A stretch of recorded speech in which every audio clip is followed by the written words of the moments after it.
નમસ્તે મિત્રો, મજામાં હશો?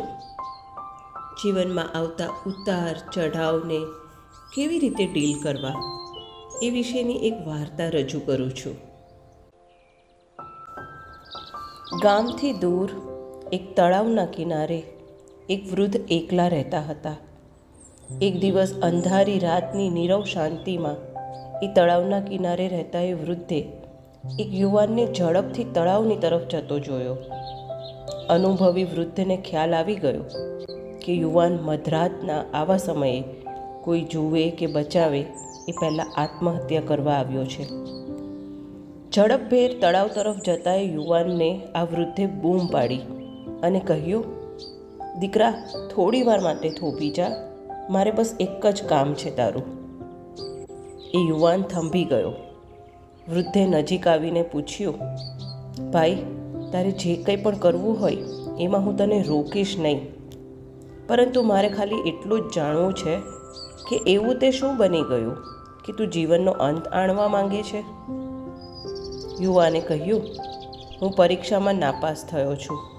જીવન આકરું લાગે છે, ક્યાંય ચેન પડતું નથી. પરિસ્થિતિથી તંગ આવી ગયો છું.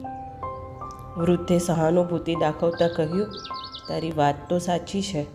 આવું જીવન તો ઝેર જેવું લાગે ખરું ને? યુવાન કહે, હા, એટલે જ આત્મહત્યા કરવા નીકળ્યો છું. બધી ઝંઝટમાંથી છુટકારો થઈ જાય, પાસ નાપાસનો સવાલ નહીં જાગે.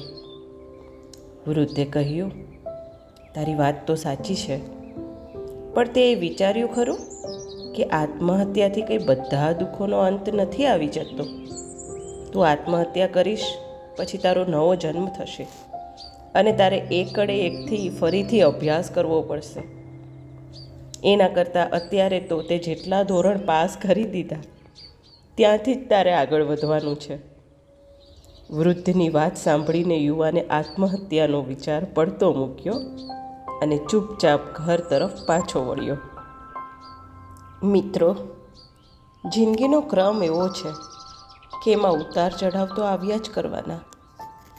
સફળતા મળે ત્યારે નમ્રતા દાખવીએ અને નિષ્ફળ જઈએ ત્યારે ધીરજપૂર્વક એમાંથી બહાર આવવાના પ્રયત્ન કરીએ.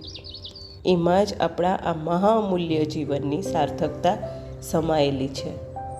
અસ્તુ.